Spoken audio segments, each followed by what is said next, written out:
Good afternoon, everybody. This is the Warm to the Boardroom podcast. We're talking about leadership and talking about transitioning. I'm your host, as always, Mayshawn Wilson, Global Business Strategy and Ops at Google, combat veteran, Duke MBA and West Pointer. Today we have my guest, Miss Alana Abernathy. Her and I will be discussing her transition into journalism and writing and also into the holistic healthcare space. For those that don't know, Alana is a holistic healthcare practitioner. She's a women's health advocate, an author, entrepreneur. She's a graduate of Naval Academy in Annapolis, unfortunately. And she served as a surface warfare officer during her time in the Navy. So without further delay, Alana, please introduce yourself to our guest. Sean, thank you so much. I'm really super grateful to be here today with you. And I think you covered a lot of it. We'll be covering some more. But I graduated in the class of 2010 from the greatest institution, the United States Naval Academy. And I was commissioned as a surface warfare officer. Did that up into 2023. And I had amazing tours out east on board USS Normandy, a cruiser, the ship's navigator, the gunnery officer, and then out here in San Diego on Rafael Peralta as the operations officer and then the combat systems officer. And then an unexpected transition happened. But I had an amazing time in the Navy. Also, Naval Academy, did Naval Academy missions as well. And so that's my war room background. And we will be getting to the boardroom aspect soon. Yes, it's always great to see another, admissions person that went back to the tour and had a good time talking to the kids. Great time. It was really honestly the most rewarding tour. It really was. Working with the midshipmen as well as incoming candidates, it was amazing. It gives me life. Yeah. To this day. Yes. So for our listeners who don't know, giving a little bit of background, but who is Alana? How did you come to the Navy? Can you give us that background story? I love that you said that because when we ask, people are like, oh, who are you? Or we usually lead with what we do. And I kind of just led with that. But I love the background of why. I'm a creative. I've always loved to read and to write and to be in different worlds or making creative things. And that's been a passion of mine. And I don't think that's a natural segue into, then I went to the Naval Academy. But I've always had that passion within me to do that and to be active and playing sports and everything. And the greatest influence on me going to the Naval Academy, one was my interest, but also my dad. So my dad and my uncle were both graduates of the Naval Academy. And so I was exposed to that at a young age. Just watching them, watching their careers, watching life happen and surrounding them and what they did and how they were so passionate about it and just proud of it.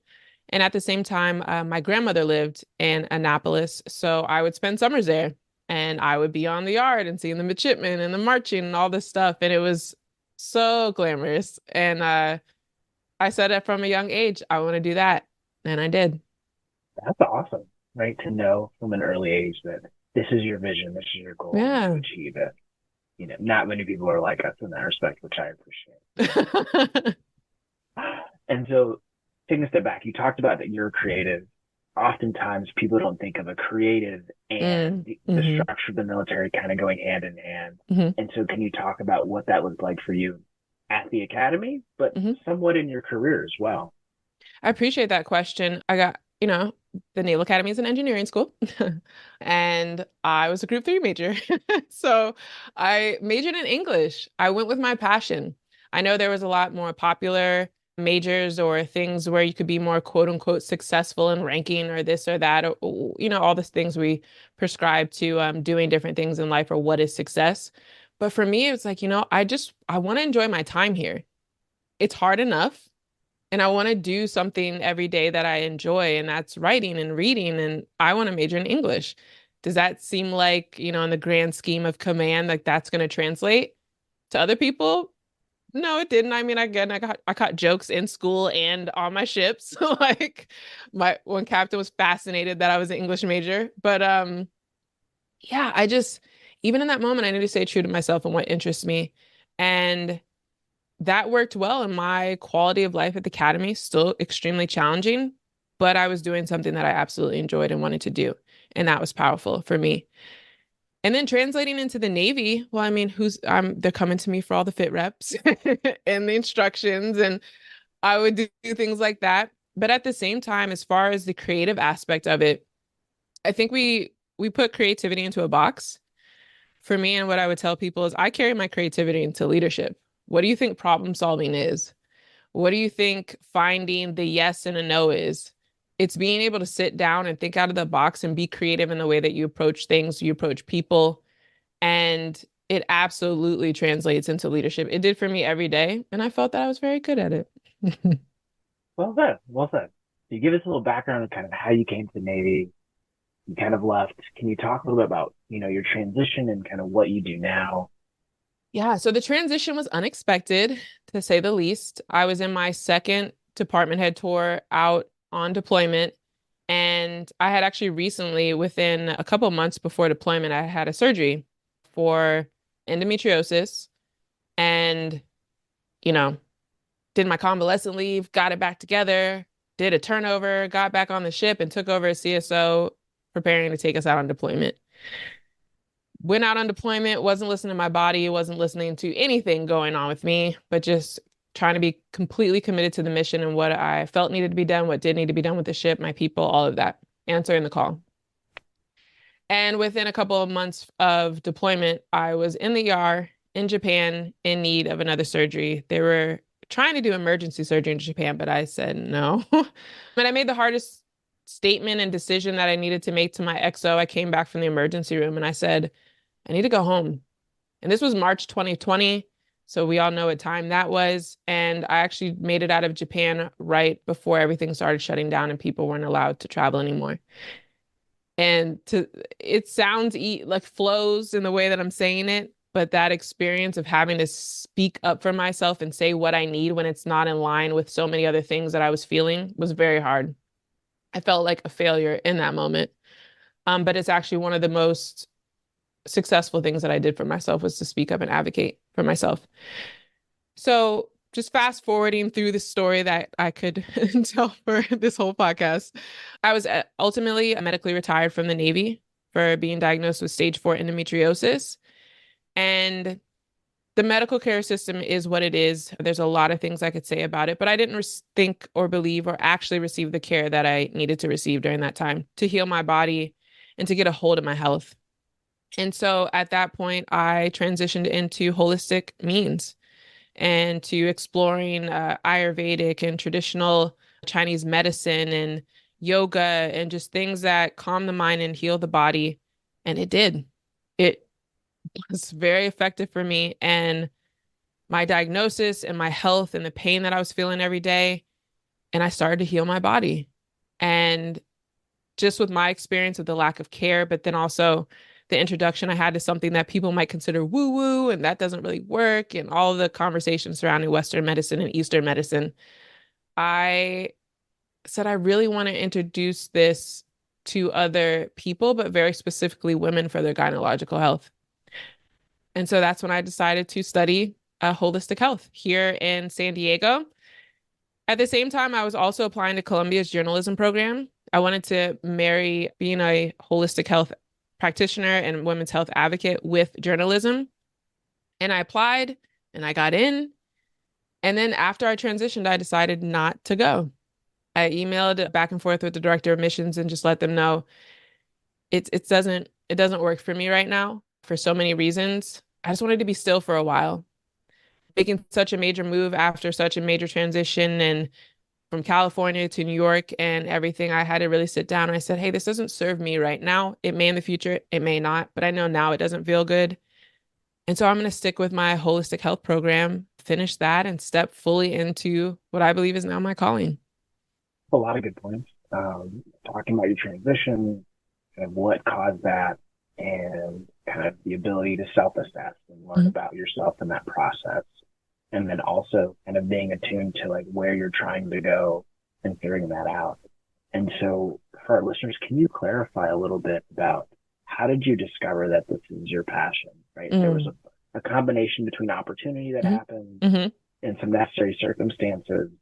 Can you talk about how you went about that discovery process? Because I think for a lot of us, yes, making that transition from a clear roadmap to the 20 or 30 year to, I got to figure this out for myself and it will look different for everyone. Yes. Can you talk about that discovery? Absolutely. That's an amazing question. And I love that you have this platform for this, for people to, we have the checklist of, administrative things we need to do for transition, but it's not talked about enough, the emotional side or the just mental side of transition, the worries that you go through, the ups and downs, the second guessing, the questioning, and all of that. And I went through all of that. And I do believe I was in a blessed position, even though I was going through extremely challenging things with my health. It gave me time in the medical retirement process to really revisit a lot of things and even ruminate on them and really ask myself some serious questions about what does success really, really look like, but also feel like to me. So, when you're in the Navy, for all the wonderful people who are in the Navy, just joking. All the armed services are great. Command is the pinnacle of success. It's command.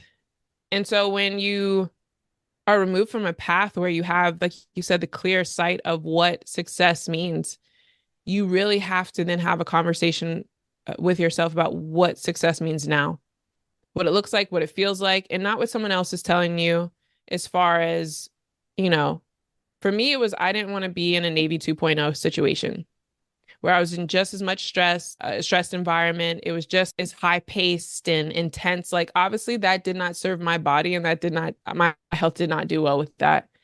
And I didn't want to just check off the administrative checklist and then find myself in a Navy 2.0 situation of stress and the environment. And I didn't truly enjoy it, but it did this for me or it did that for me.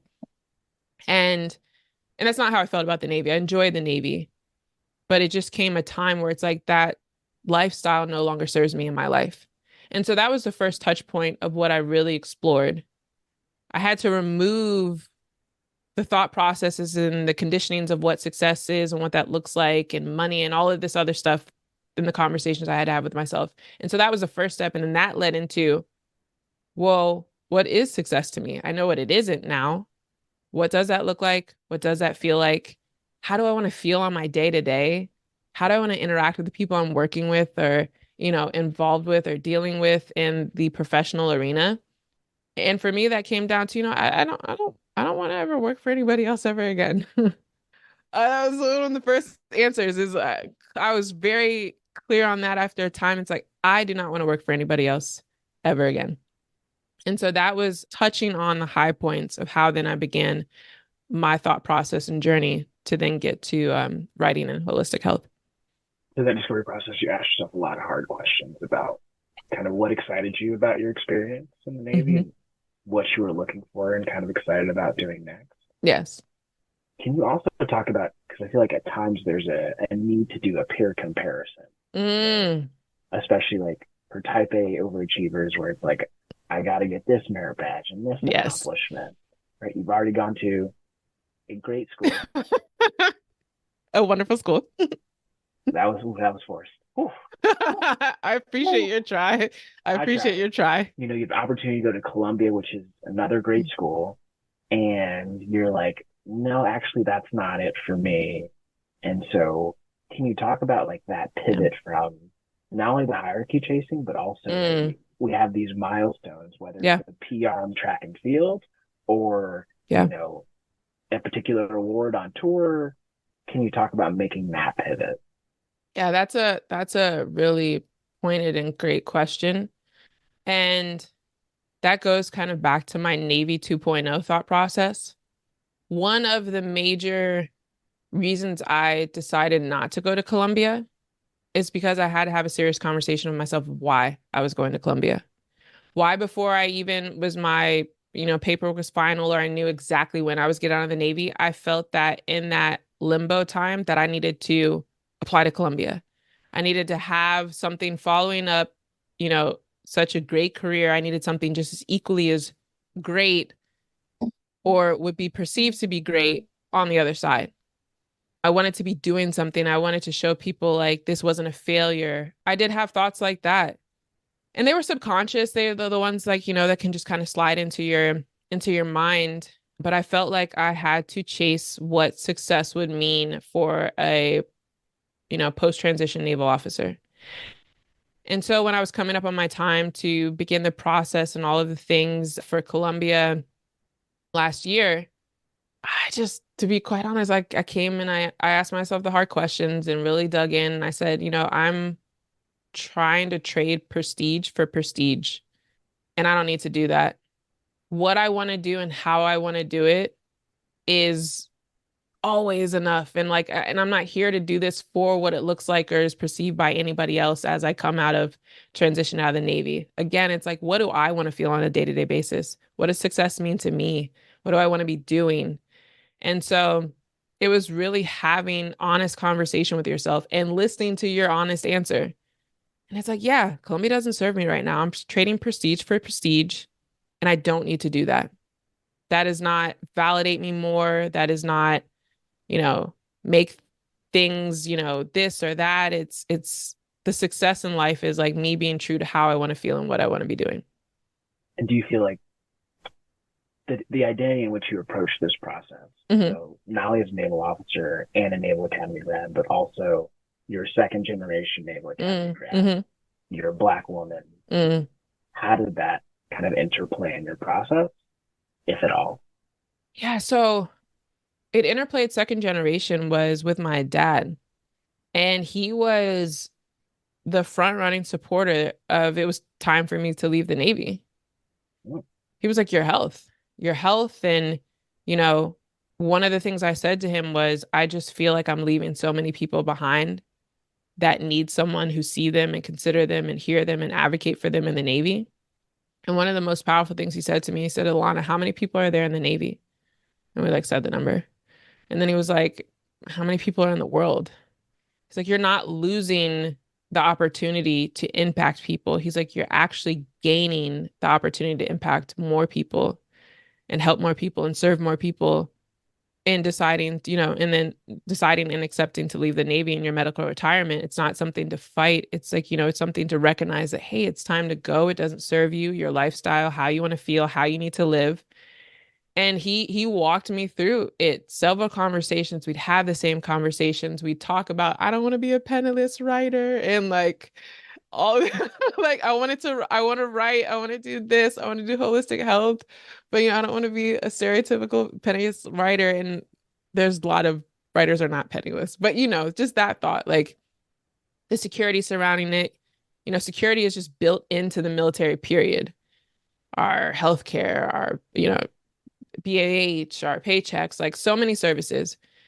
And then just to think about leaving that in general and going somewhere is a big leap. But man, into entrepreneurship, it was hard, but I had the time and I had the support of the conversations to be able to walk through that and to always keep my eye on the priority.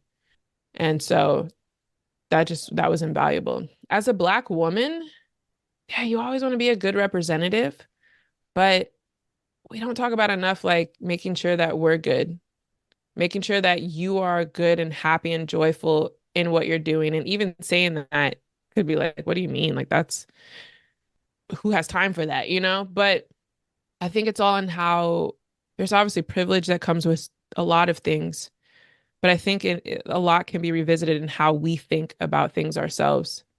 And I did the work and I did a lot of work to prioritize that.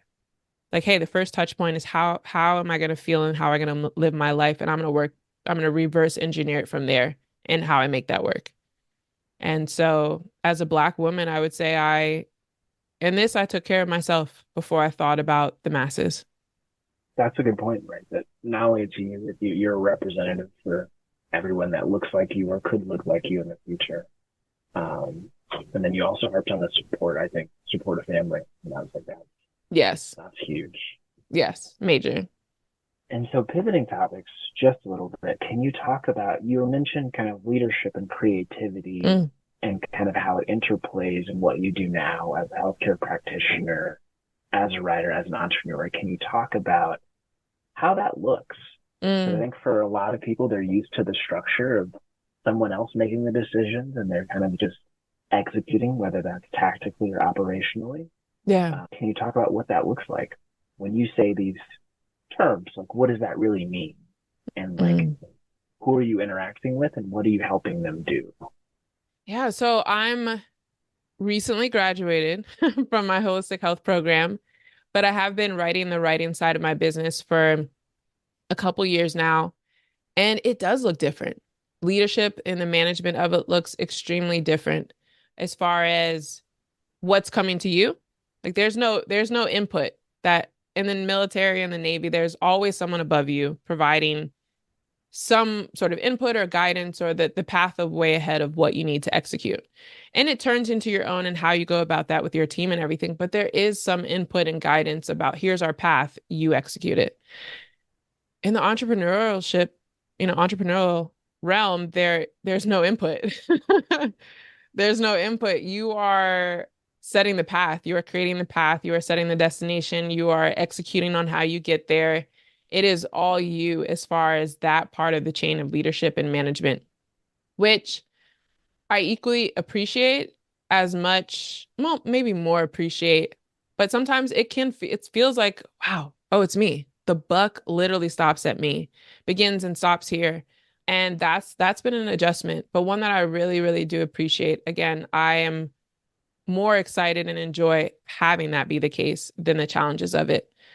As far as interactions, you're not leading as many people. You lead the team that you create or that is needed for your business at the time and grow it as well. So I would say there's even more of a robust tie of leadership and management and entrepreneurship than it was for me in the Navy. Because the decisions are on my own, because the guidance, the path, everything is my own. It's my vision, and I'm bringing in people who align with that and who I also need to encourage to execute. And so it's a nuanced difference, but there is a difference. But I feel like the skills, the ground root skills are absolutely the same. So really talking about like how do you create that vision and how do you bring Mm, in the right people on the bus and how do you navigate maybe a problem that you haven't necessarily dealt with before, but you have some building blocks to begin with. yeah. Yeah. So like in the Navy, I mean, we're not hiring and firing people. You have who you have. That's not a skill we learn. You have who you have, you do with what you have. There's, I think, certain leeways that can happen in the Navy or the military that just can't happen in business as far as other people's performances or how you interact with them or even how you handle conflict, like healthy conflict, natural conflict. It's just, it's different. It's a different mindset. And so in terms of like how you navigated the space, were there certain like mentors or programs, or did Mm. you kind of just dive into more the digital side and blogging, or did you do co-writing projects? What can someone do if they want to get started and they don't necessarily know where to begin? Absolutely. So I got started first self-publishing my poetry. I think a lot of writers, if you look in their background, a lot of writers begin with poetry. And so that was just a comfortable zone for me to do something on my own. It was during my medical retirement process during COVID, where I think a lot of people picked up projects. And I was like, I want to do this. I want to do it in a safe space. And what better way to start with what I already have? It is my poetry.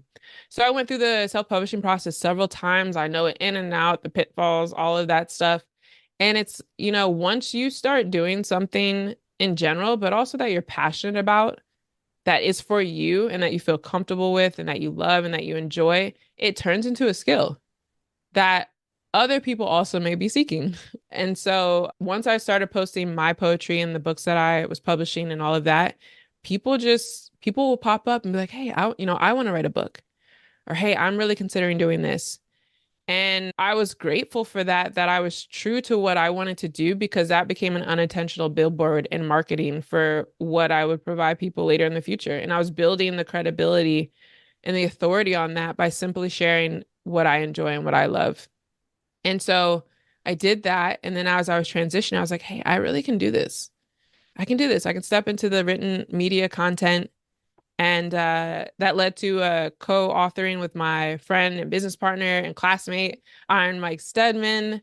And we co-wrote a book together and it's published. And we were, finishing wrapping up the audio book. And I started my media company doing copywriting and co-writing. I have another client I'm working with writing his book.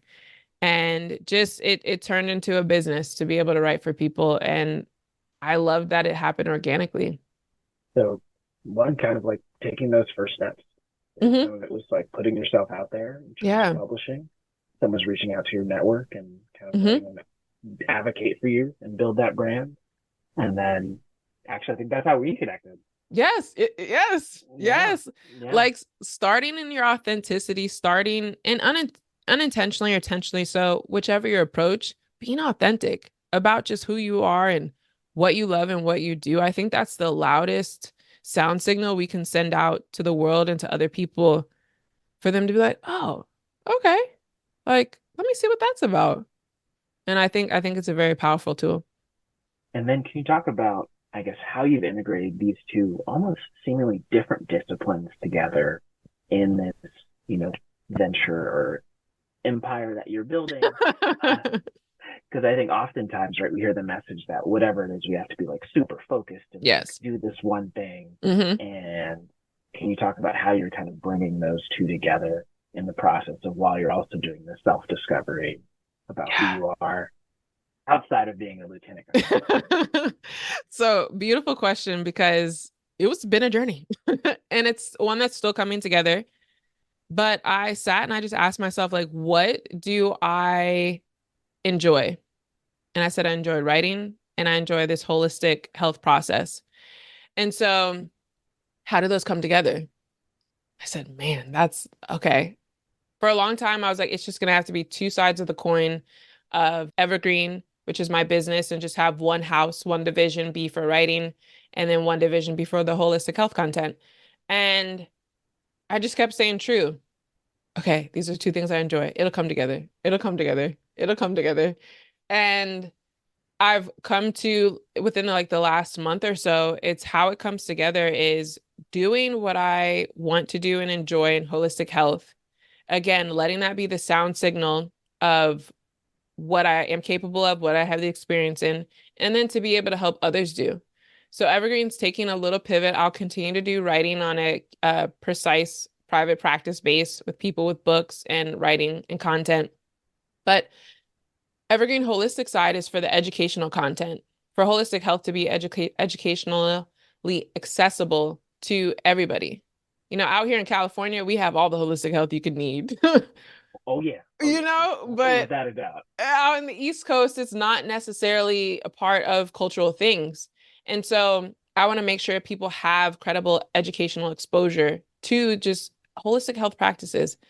And that'll fall under Evergreen's media realm. So the written media content is exactly what we do in the Evergreen written side. And so it comes together in that form. I will have a brick and mortar practice that I run here in California, but what I'll be providing to the masses will just be accessible holistic health content that you can trust, that you can apply. And so it falls perfectly under the umbrella of writing and journalism. Nicely done. Thank you.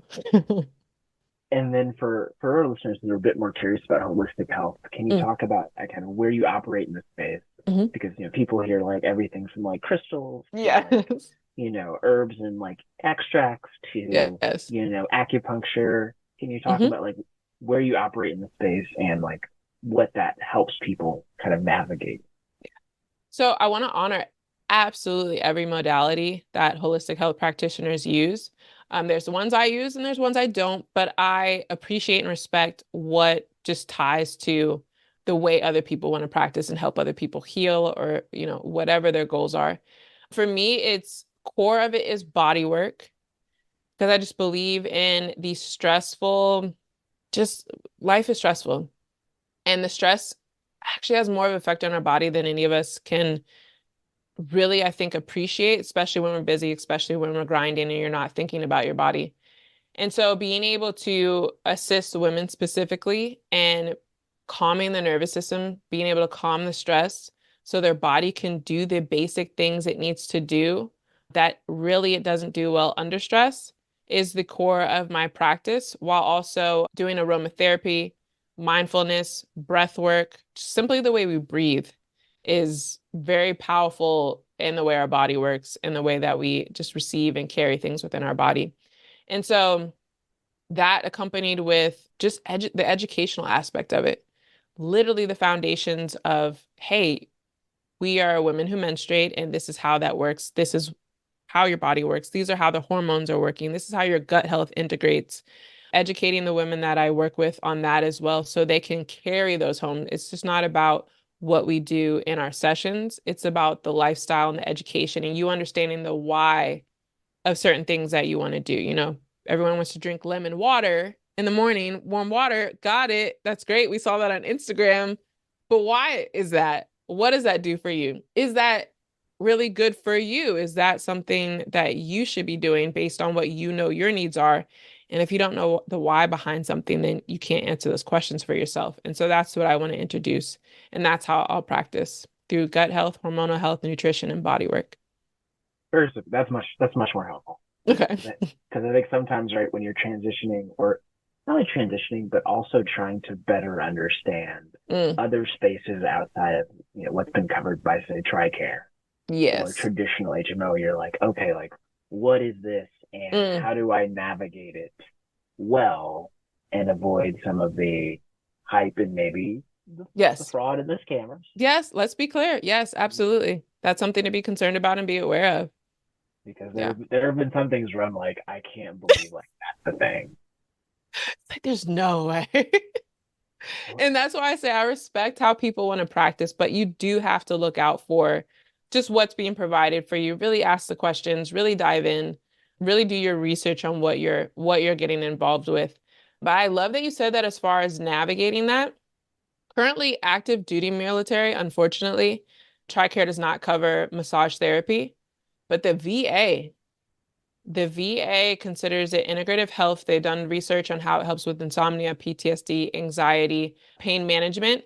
And so if you can get a referral from your doctor as far as you need that for one of those or other things as well, VA will cover your massage therapy and they'll give you like 12 sessions off the bat for massage therapy. So any veteran who has VA services listening to this, I highly recommend you look into that and talk to your primary care about it.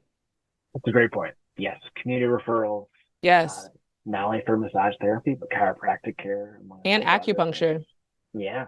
Yes, absolutely. Those are great notes. We'll write that pro tip down. Yes.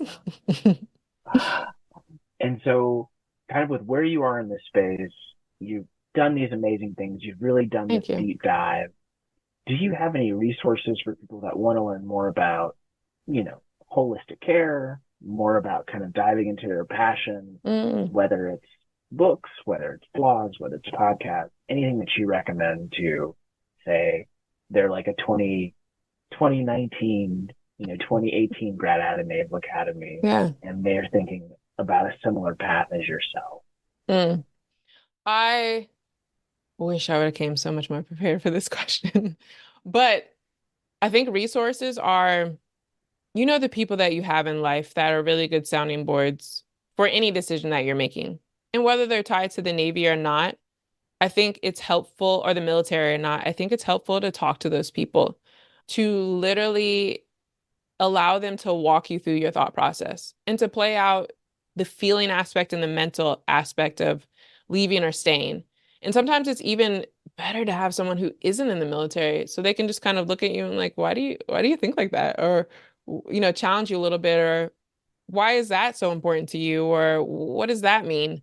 And it will create a space and an opportunity for you to maybe think about things differently as well.